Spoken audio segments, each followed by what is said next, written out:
Dana Michelle Plato was an American actress notable for playing the role of Kimberly Drummond on the U.S. television sitcom Diff'rent Strokes. After leaving the cast of Diff'rent Strokes, Plato attempted to establish herself as a working actress, with mixed success. She worked sporadically in made-for-TV movies and in independent films, and also did voice-over work. At age 34, after years of struggling with poverty and substance abuse, Plato took a lethal overdose of the painkiller Lortab and the muscle-relaxant Soma. Childhood: Plato was born Dana Michelle Strain on November 7, 1964, in Maywood, California, to Linda Strain, an unwed teenager. Strain, who was already caring for an 18-month-old child, chose to give her second daughter up for adoption. Dean, who owned a trucking company, and his wife Florine K. Plato adopted the child in June 1965 and raised her in the San Fernando Valley. When she was 3, her adoptive parents divorced, and she lived with her mother. Career in television and film: K. Plato began taking her daughter to auditions when she was very young. By the age of 7, Plato began appearing in television commercials. She reportedly appeared in over 100 commercials for companies as diverse as Kentucky Fried Chicken, Dole, and Atlantic Richfield. Plato would later claim that she was offered 2 highly sought-after movie roles, the part of possessed child Regan McNeil in the 1973 film, The Exorcist, and the starring role in Louis Moore's 1978 film, Pretty Baby. According to Plato, her mother vetoed both jobs, either fearing that Plato would be typecast, or subjected to unsavory subject matter. Exorcist producer-screenwriter William Peter Blatty was quoted in the book Former Child Stars, The Story of America's Least Wanted, that he had no such recollection of Plato being offered the role. Plato made her film debut at the age of 13 in the 1977 horror film Return to Boggy Creek. Other credits included California Suite, High School USA and Exorcist II, The Heretic. In addition to her acting talent, Plato was also an accomplished figure skater. At one point she trained for a possible Olympic team spot. It was during this time that she made a brief appearance on TV's The Gong Show and was spotted by a producer who helped her secure what would become her most famous acting role, that of Kimberly Drummond on Diff'rent Strokes. According to Plato, her mother decided that she should cut back on her skating to focus on the role. Diff'rent Strokes. In 1978, Diff'rent Strokes debuted on NBC. The show featured Philip Drummond, a wealthy white widower in New York City who adopted 2 young black boys after the death of their parents. Plato played Kimberly, Drummond's teenage daughter, who at the start of the show became the sister of the 2 adopted boys, Willis and Arnold. Kimberly was the oldest, Willis the middle child, and Arnold was the youngest. The show was an immediate hit.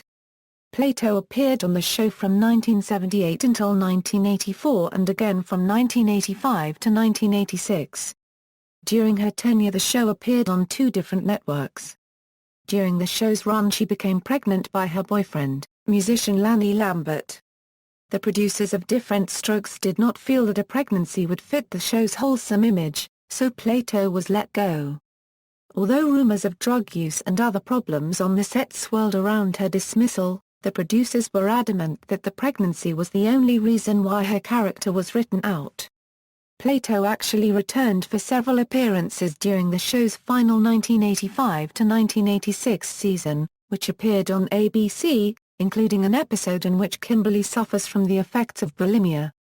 Career after Diff'rent Strokes. After leaving Diff'rent Strokes in 1986, Plato attempted to establish herself as a serious actress, but found it difficult to step out of the long shadow cast by her sitcom career.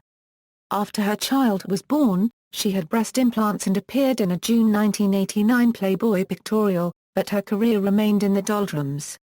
She started taking roles in such B-movies as Bikini Beach Race and Lethal Cowboy. In 1992, Plato was one of the first celebrities to star in a video game. The game, Night Trap, was not a great success, but is considered a pioneering title because it was the first game to use live actors, specifically a well-known personality. It was one of the first video game titles to have mature content and attracted controversy due to its depiction of violence. The controversy, along with that surrounding Mortal Kombat, eventually led to the creation of the ESRB. Toward the end of her career, Plato chose roles that could be considered erotic and softcore. She appeared partially nude in Prime Suspect and Compelling Evidence, and in the softcore comedy The Story of Jack and Jill. And Jill, originally known as Diff'rent Strokes, The Story of Jack and Jill. And Jill. The title was changed after shooting in order to tie it to Plato's past. Plato subsequently would appear in only one more film. Personal life: Plato began having drug and alcohol problems early in life. At age 14, she overdosed on Valium. She admitted to drinking and using marijuana and cocaine during her years on Diff'rent Strokes. In December 1983, Plato moved in with rock guitarist Lanny Lambert. The couple married on April 24, 1984. On January 2, 1988, Plato's adoptive mother, Kay Plato, died, aged 49, from scleroderma. The same week, Plato and Lambert separated. The couple divorced in March 1990, and Lambert was awarded custody of their only child, Tyler Edward, with Plato having visitation rights. During this time, Plato posed nude for Playboy. In 1991, Plato moved to Las Vegas, where she struggled with poverty and unemployment. At one point she worked at a dry cleaning store, where customers reported being impressed by her lack of airs. On February 28, 1991, she entered a video store, produced a gun, and demanded the money in the register. The clerk called 911 saying, "I've just been robbed by the girl who played Kimberly on Diff'rent Strokes." Approximately 15 minutes after the robbery, Plato returned to the scene and was immediately arrested. The gun was only a pellet gun and the robbery netted Plato $164. Las Vegas entertainer Wayne Newton posted her $13,000 bail. Plato was given 5 years probation. She made headlines and became a subject of the national debate surrounding troubled child stars, particularly given the difficulties of her Diff'rent Strokes co-stars, Gary Coleman and Todd Bridges. In January 1992, she was again arrested, this time for forging a prescription for diazepam. She served 30 days in jail for violation of the terms of her probation and entered a drug rehabilitation program immediately thereafter. Following her appearance in the erotic film, Diff'rent Strokes, The Story of Jack and Jill. And Jill, Plato appeared on the cover of the lesbian lifestyle magazine Girlfriends in 1998. She was interviewed by Diane Anderson Minshall and came out as a lesbian, but later recanted. In her interview with Howard Stern, Plato mentioned that the traumatic events of her mother's death and her husband leaving her took place during the course of only a week. In desperation, she signed over power of attorney to an accountant who disappeared with the majority of her money, leaving her with no more than $150,000. She claimed that the accountant was never found, despite an exhaustive search, and that he had also stolen more than $11 million of other people's money. Just before her death, she and her fiancé copyright, Robert Menchaca, were living in a caravan in Navarre, Florida. Final interview and death. On May 7, 1999, Plato appeared on The Howard Stern Show, where she told Stern and Robin Quivers that she was engaged to 28-year-old Robert Menchaca, and that he was managing her career. She was frank about her life, discussing her financial problems and her past run-ins with the law. She admitted to being a recovering alcoholic and drug addict, but claimed that she had been sober for more than 10 years by that point, and was not using any drugs, with the exception of prescribed painkillers due to discomfort and pain caused by the recent extraction of her wisdom teeth.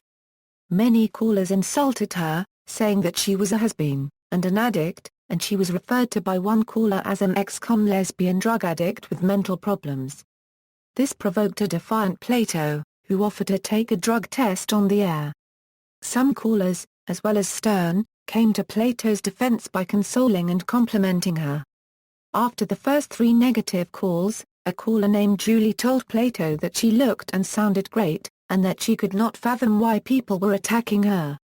Plato wept while offering her gratitude to Julie, as well as to a later caller who claimed that he was a recovering addict, and he told her that he believed everything she said.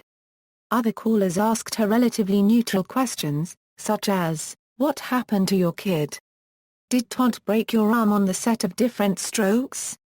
Have you ever had the opportunity of seeing Janet Jackson change during the taping of Diff'rent Strokes? And I need a date with Dana." At which Plato laughed. Stern later mentioned that she was scheduled to appear at a concert event, the Expo of the Extreme, in Chicago 2 weeks after the interview. The next day, Plato and Menchaca were returning to California. The couple stopped at Menchaca's mother's home in Moore, Oklahoma, for a Mother's Day visit. Plato went to lie down inside her caravan parked outside the house and subsequently died of an overdose of vanadium and Lortab. Her death was eventually ruled as suicide. Her body was cremated. Moore is coincidentally the hometown of castmate Danny Cooksey, her TV stepbrother later in the series.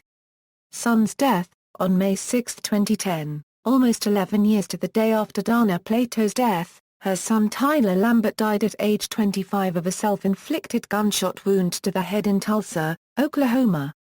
His grandmother, Joni Richardson, stated that Lambert was experimenting with both drugs and alcohol, which may have contributed to his suicide. Johnny Whitaker, Plato's former manager and a friend of the family, told AbeNews.com that Lambert always said he wanted to be with Mom.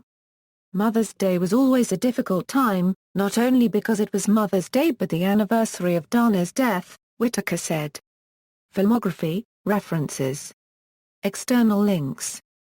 Dana Plato at the Internet Movie Database, Dana Plato at AllMovie, Dana Plato at Find a Grave, Plato's autopsy report at The Smoking Gun, Dana Plato on the Biography Channel, first aired on December 29, 2007.